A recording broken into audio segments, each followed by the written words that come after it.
What I'm teaching you today, Keba Eskevivala, is spiritual intelligence. This is not a sermon. What's the use of sermons? So you then begin to see who have made a career out of mocking the labors and the mistakes of other people. You are in trouble. I am not the one saying the scriptures declare. So may we not be simple-minded, born-again Christian. All the comedians you follow are men dressed like women.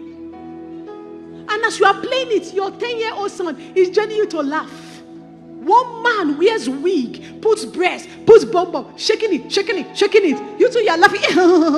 You see, you don't know your laughter is a declaration of war or a declaration that your city is open for invasion. And then 15 years later, you are wondering why your son is behaving like a woman. He that sits in heaven laughs because there's warfare at hand. Warfare is a declaration that it is time for the heavens to move. When they say, let us break their chains, let us weaken their boundaries, let us weaken their borders, let us weaken a generation, he that sits in heaven laughs. And he holds in derision those who seek to walk in rebellion. But you, a God, you laugh with the demons of rebellion, with the demons of fornication, with the demons of adultery. You open the gates of your spirit and your generations for invasion. Now your children are fighting a war that they do not understand.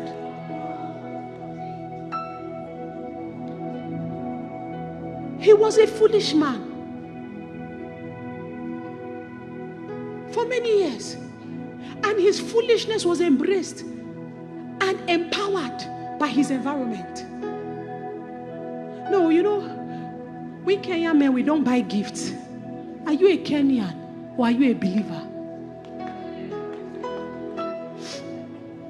I did not plan today for men, no, honestly. Honestly. From the depth of my heart, I'm not lying. But I perceive that it was through Adam that all men, humanity fell. And it was through another man that redemption came. Eve probably, or the women through time, probably had the wisdom for redemption, but they did not have the position to produce it. So when God wants to redeem, he does not break his government. He will come through the one who has the position, even though another one may have the revelation. Does it matter? Do you understand what I'm saying? Yeah. This is the reason why as women, after you have complained, you're complaining. If you are still in that marriage, you better pray for him. It does not matter how beautiful the house is. If the gate is removed, the house is endangered. The door can never be a gate. A gate is a gate. The same way a man is a man. For your own sake and in the spirit of wisdom, it becomes expedient to hold in prayer the one who has the power to control the circumstances of the home. If he breaks a covenant, if he commits adultery, do you know that as a woman you can be raped at night by the demons he interacted on the bed of a strange woman? Oh yeah. You will start having sex in your dream with men you don't know.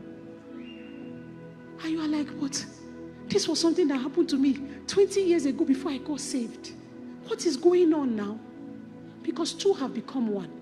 The Bible declares that when you go and sleep with a harlot, you come and you join the body of Jesus to a harlot. That is the mystery of marriage. That the actions of one becomes the conclusion of another. So as long as you are with, you must pray for. Because together you will fall, together you will stand.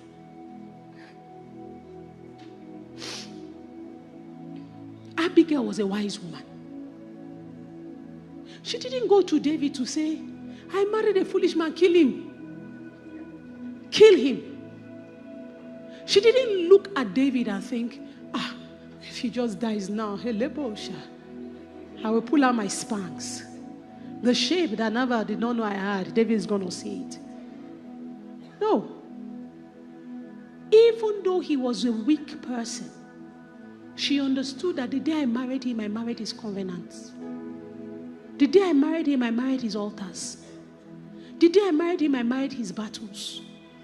When you say I do, you are not saying I do to his nose. You are saying I do to his wars.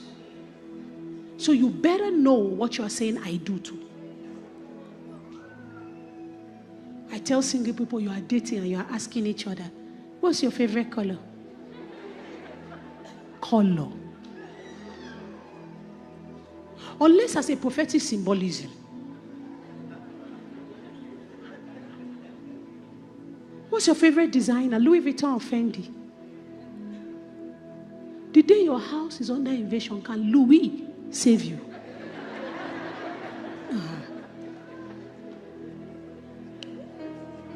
Asking her, do you like roses or you like pomegranate?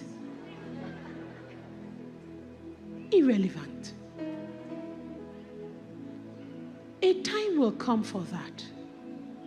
The foundational things you want to ask, what are the battles in your bloodline?